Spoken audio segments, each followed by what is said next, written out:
नीम का अपना महत्व है, शहद का अपना। अच्छे और बुरे का कोई मापदंड नहीं होता, सभी वस्तुओं का अपना महत्व है। नीम जिस प्रकार कड़वा होता है, उसके विपरीत शहद मीठा होता है। सभी का कार्य अपनी जगह शोभा देता है। अच्छे और बुरे सभी इस जीवन में व्याप्त है, इनको किसी पैमाने पर नापा नहीं जा सकता। वीडियो में आगे बढ़ने से पहले यदि आप इस वीडियो पर नए आए हैं तो आप इस चैनल को सब्सक्राइब जरूर कर लें और लाइक शेयर करना ना भूलें। विज्ञान और आध्यात्मिकता जुड़े हुए हैं, दोनों एक ही चीज है। विश्वास मत करो, अनुभव करो। विज्ञान और अध्यात्म दोनों एक दूसरे के पूरक हैं। आध्यात्मिकता और विज्ञान दोनों एक दूसरे के बिना अधूरे हैं। विज्ञान तभी सफल है जब आध्यात्मिकता उसके साथ है। आध्यात्मिकता की खोज विज्ञान के द्वारा ही संभव है। यह अनुभव करने की बात है। दूसरों के पैसों की चमक देखकर कभी कभी अपना भी दिल बहल जाता। राधे राधे, राधे कृष्ण और सुकून वाली नींद से पूरे महीने भर का जेब खर्च निकल आता है। आज लोगों के पास 2 वक्त की रोटी के लिए भी पैसे नहीं होते। इसके लिए व्यक्ति जीवन भर संघर्ष करता रह जाता है, किंतु 2 वक्त की रोटी जुटा पाना ही बहुत बड़ा कार्य जीवन में हो जाता है। दूसरों के पैसे और चमक देखकर अपना दिल बहला लेना, किंतु उसके पीछे पड़ जाना अपने जीवन की बर्बादी ही होती है। क्योंकि पैसे वाले लोगों को सुकून की नींद कभी नहीं आती, जो सुख से 2 वक्त की रोटी के बराबर कमा लेता है। उससे सुखी व्यक्ति कोई और नहीं हो सकता। हर सुनी सुनाई बात पर यकीन मत करिए। एक कहानी के हमेशा 3 पहलू होते हैं, आपका, उनका और सच। जिस प्रकार एक सिक्के के 2 पहलू होते हैं, ठीक उसी प्रकार हर एक बात के 3 चरण होते हैं। कभी भी किसी बात पर यकीन करने से पहले ठहर कर सोचना चाहिए कि किसी भी बात के पीछे 3 लोग होते हैं, स्वयं मैं, वह और सच। जल्दबाजी में किया गया फैसला दुखदायी होता है, इसलिए सत्य के 3 चरणों को पहचानना आवश्यक हो जाता है। मेरा और मेरा बस इसी ने है घेरा। आज का इंसान बाहर से समुद्र हो रहा है और अंदर से खाली हो रहा है। आज का समाज केवल दिखावे की जिंदगी जीता है, अनुकरण करना और उसके पीछे अंधाधुंध दौड़ना व्यक्ति की फितरत में शामिल हो गया है। इस दिखावे में व्यक्ति बाहर से समुद्र की भांति विशाल और सुख समृद्ध नजर आता है, ठीक उसके विपरीत उसका जीवन और स्वयं वह अंदर से खोखला और बिल्कुल खाली खंडहर जैसा होता जा रहा है। सफाई देने में अपना समय व्यर्थ ना करें। लोगों वही सुनते हैं जो वह सुनना चाहते हैं। ऐसे लोगों के सामने सफाई देने की कोशिश ना करें जो आपके ऊपर विश्वास ना करते हैं। ऐसे लोग आपकी सच्चाई पर भी विश्वास नहीं करेंगे, इसलिए ऐसे व्यक्तियों को सुनाने से कोई अर्थ नहीं जो आपके लिए समय की बर्बादी के अलावा और कुछ साबित ना हो। दूसरों को सहयोग देना ही उन्हें अपना सहयोगी बनाना है। व्यक्ति जीवन भर संघर्ष करता रहता है, किंतु वह किसी का सहयोग नहीं करता, इसलिए वह किसी भी मोड़ पर अकेला खड़ा नजर आता है। जब तक आप किसी व्यक्ति के सहयोगी नहीं बनेंगे, तब तक आपका भी कोई सहयोगी नहीं होगा। इसलिए व्यक्ति को किसी भी समय दूसरे व्यक्ति के सुख दुख में शामिल होने की कोशिश करनी चाहिए। जो नहीं है उसकी चिंता छोड़ो, जो है उसका आनंद लीजिए। आज व्यक्ति सुख और समृद्धि की जीवन जीने के लिए अंधाधुन मजदूरी करता है, जिससे उसका भविष्य सफल हो जाए। इस चिंता में वह अपनी पूरी जिंदगी व्यतीत कर देता है, किंतु हाथ में उसे कुछ नहीं लगता। इसलिए किसी भी व्यक्ति को चाहिए कि जो नहीं है उसकी चिंता छोड़कर जो उसके पास है उसको जीना चाहिए और उसका आनंद भरपूर लेना चाहिए, ताकि वह कल के लिए आज का समय बर्बाद ना हो। इस बात को व्यर्थ मत होने दीजिए कि आपने क्या करने के लिए सोचा है। बुद्धिमानी से इसे रहस्य बनाए रखिए और इस काम को करने के लिए दृढ़ रहिए। किसी भी कार्य के पूर्ण होने के पूर्व उसकी जानकारी दुनिया भर को देना, यह मूर्खों के लिए शोभा देती है। किंतु बुद्धिमान लोग जब तक कोई कार्य सफल नहीं हो जाते तब तक अपने स्वजनों को भी जानकारी नहीं देते। किसी भी कार्य के सफल होने से पूर्व ढिंढोरा पीटना मूर्खतापूर्ण कार्य ही साबित होती है। इसलिए कार्य की सफलता से पूर्व सूचना को गोपनीय ही रहने देना चाहिए। बोले गए शब्द ही ऐसी चीज है जिसकी वजह से इंसान या तो दिल में उतर जाता है या दिल से उतर जाता है। व्यक्ति के बोले हुए शब्द ही उसके पहचान का मुख्य कारण होते हैं। किसी भी व्यक्ति के द्वारा बोला गया शब्द अगले व्यक्ति को या तो दिल में बसा लेता है या दिल से निकाल देता है। यह इंसान के मूल में निहित है। इसीलिए कहा जाता है, किसी भी शब्द को बोलने से पूर्व पहले 3 बार सोचना चाहिए, तब उसका उच्चारण अगले व्यक्ति तक करना चाहिए। अन्यथा बोले गए शब्द तीर की भांति होते हैं, जो छूटने के बाद वापस लौटकर नहीं आते। संगत से इंसान के स्वभाव पर कोई फर्क नहीं पड़ता, क्योंकि विभीषण रावण के साथ रहकर भी नहीं बिगड़ा और कैकेयी राम के साथ रहकर भी नहीं सुधरी। आजकल लोगों में ये गलतफहमी है कि संगत से व्यक्ति का स्वभाव परिवर्तित होता है, जबकि ऐसा काफी हद तक सही नहीं है। क्योंकि विभीषण एक उदाहरण के रूप में थे, जो राक्षसों और दुराचारी लोगों के बीच भी रहकर एक सज्जन और साधु व्यक्ति थे। ठीक उसी प्रकार एक सर्वज्ञानी और जगत पालन करता राम के ईश्वरीय रूप में साथ रहते हुए भी कैकेयी का आचरण नहीं बदला। एक सामान्य आचरण की बात है, जहां 2 मनुष्य बात कर रहे हो उसके बीच में नहीं पड़ना चाहिए। इसी प्रकार जब कोई ब्राह्मण हवन आदि कर रहा हो तो उसके बीच में से गुजरना ठीक नहीं। आजकल लोगों में मानवीय मूल्य की कमी आ रही है, संस्कार घटते जा रहे हैं और अंधानुकरण जीवन जीने की प्रक्रिया को अपनाया जा रहा है।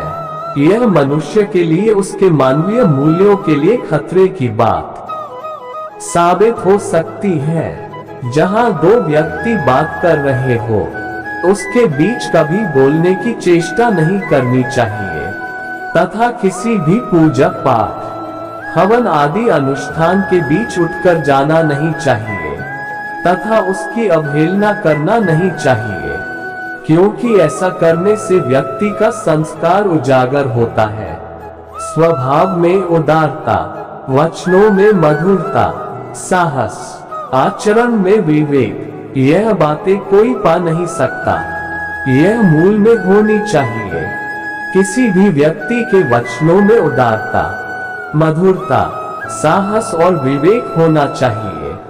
यह कोई दान में मिलने वाली चीज नहीं है। इसका व्यक्ति स्वयं अपने ज्ञान और अनुभव के कारण अर्जन करता है और यही उसके जीवन को महान बनाता है।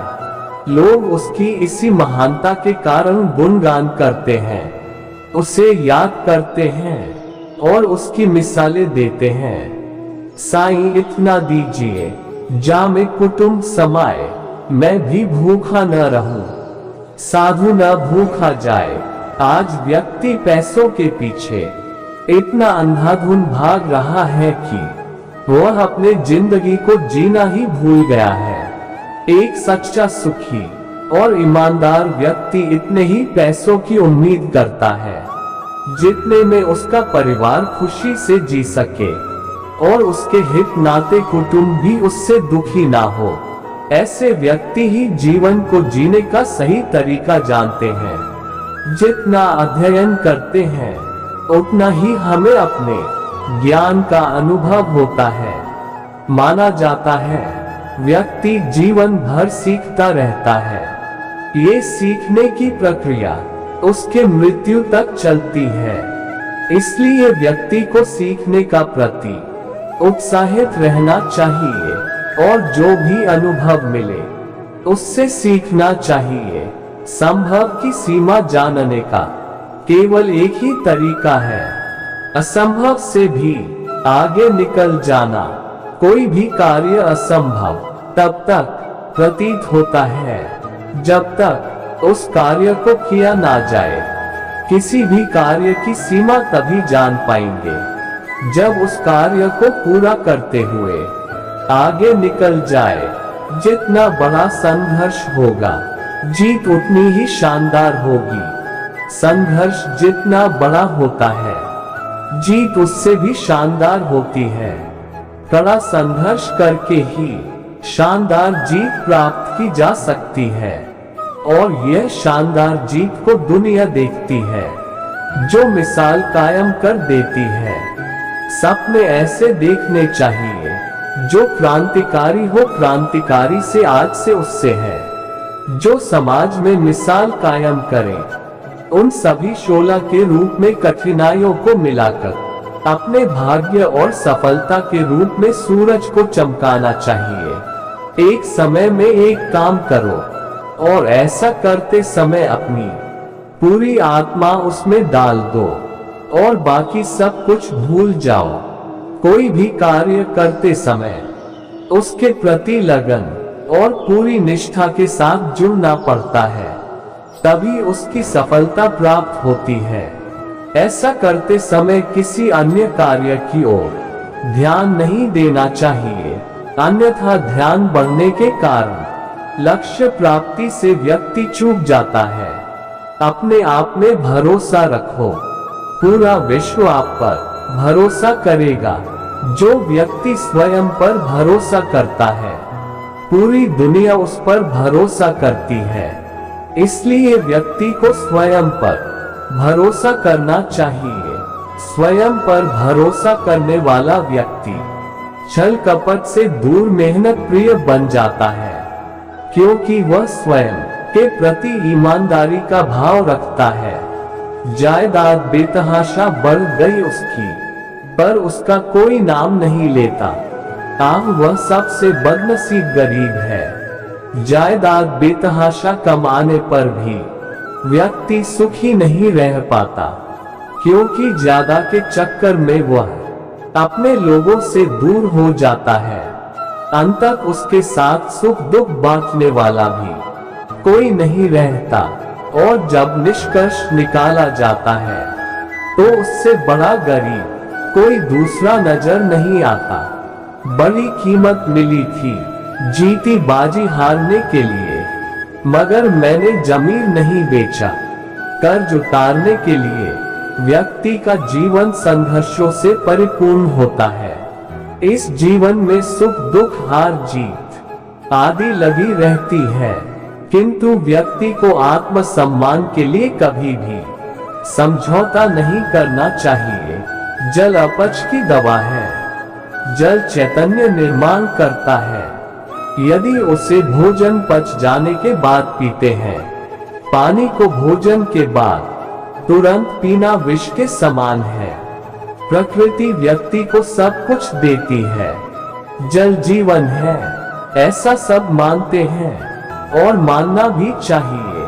जिस प्रकार जल को हम ग्रहण करते हैं, उसी प्रकार का विचार हमारे मस्तिष्क में जन्म लेता है। हमारा मस्तिष्क, हमारी इंद्रियां, ये सब हमारे प्रकृति और हमारे द्वारा किए गए कार्यों पर निर्भर करती है कि वह किस प्रकार के कार्य की ओर अग्रसर हो। हमारा शरीर में 75% भाग जल है। ये हमारे लिए चैतन्य का निर्माण करती है। इसलिए हमें संयमित रूप से जल को दवा के रूप में प्रयोग करना चाहिए। अतः ये विष के समान बनने में भी अधिक देरी नहीं लगाती। जिस प्रकार भोजन के तुरंत बाद जल ग्रहण करने से वह विष का कार्य करती है, बेढंगे काम करने वाले को ना समाज में सुख मिलता है, ना ही जंगल में। समाज में मनुष्यों का साथ उसे दुखी करता है, जबकि जंगल में अकेलापन, बेढंगे और गैर जिम्मेदार लोगों से कोई दुनिया सुखी नहीं रह सकती और स्वयं वह भी सुखी नहीं रह सकता। ऐसे व्यक्ति से समाज सदैव दुखी रहता है और वह स्वयं भी दुखी का पात्र बनता है। समाज में रहते हुए उसे दुख मिलता है और एकांत में भी। अतः व्यक्ति को मिलनसार और समाज के अनुरूप कार्य करना चाहिए, जिससे समाज को सुख मिले और स्वयं को भी। कौवा और कोयल दोनों एक समान रंग के होते हैं, परंतु अंतर वाणी का होता है। आज दो व्यक्ति को देखकर आप उसके भीतरी ज्ञान को परख नहीं कर सकते।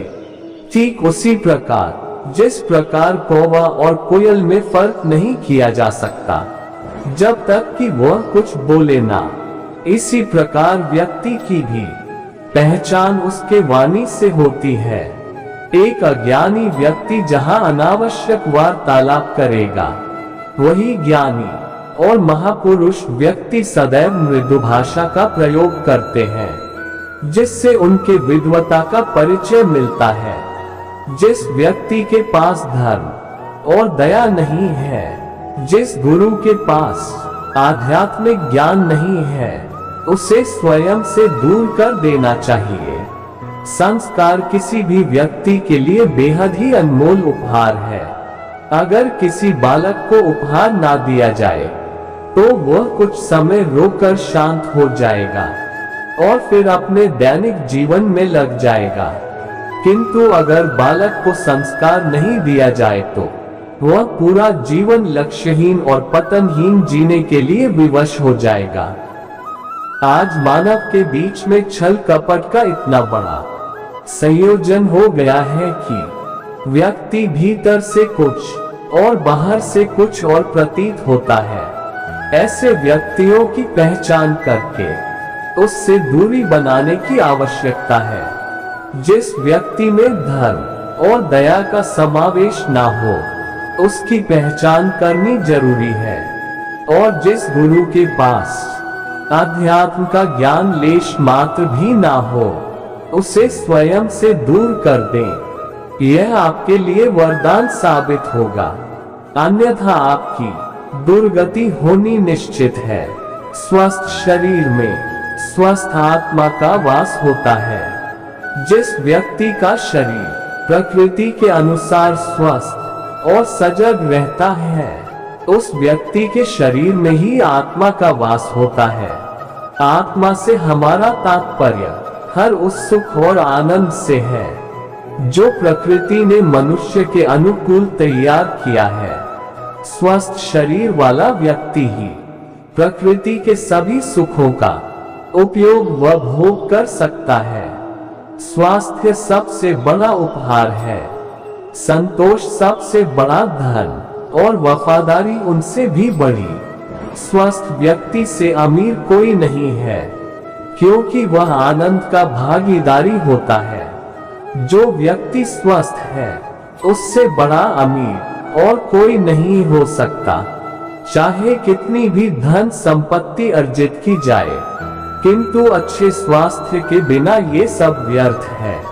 इसलिए व्यक्ति को धन कमाने से अधिक स्वास्थ्य के रूप में अक्षय संपत्ति अर्जित करने चाहिए। आरोग्य विद्वता सज्जनों से मैत्री श्रेष्ठ कुल में जन्म दूसरे के ऊपर निर्भर ना होना। ये सब धन नहीं होते हुए भी पुरुषों का ऐश्वर्य है। यह मेरा है, वह पराया है, ऐसी गणना छोटे हृदय के लोग करते हैं। विशाल हृदय वालों के लिए तो सारी पृथ्वी ही कुटुंब हितैषी के समान है। कहते हैं पिछली बड़ी भूलों के कारण उन्नति के लिए की गई चर्चा उसी प्रकार नहीं सुहाती जिस प्रकार बुखार के रोगी की खाने की इच्छा ही समाप्त हो जाती है। जो मनुष्य उत्तम प्रकृति के होते हैं उन पर बुरी संगत से कोई प्रभाव नहीं पड़ता। जैसे चंदन के वृक्ष पर सर्प लिपटे रहने से चंदन की खुशबू नहीं जाती। अर्थात अच्छे मनुष्य बुरे लोगों को भी अच्छा बना देते हैं। मनुष्य जन्म लेकर भी जिसने विद्या प्राप्त नहीं की और ना ही जिसने तक्षशील दान धर्म जैसे गुणों को अपनाया, वह मनुष्य रूप में पशुओं की भांति पृथ्वी पर भार बनकर जीवन व्यतीत करता है। आपको आज के विचार अच्छे लगे हो तो अपनी राय कमेंट बॉक्स में लिखकर जरूर बताएं और आपका जीवन मंगलमय व कुशल हो। राधे राधे, राधे कृष्णा।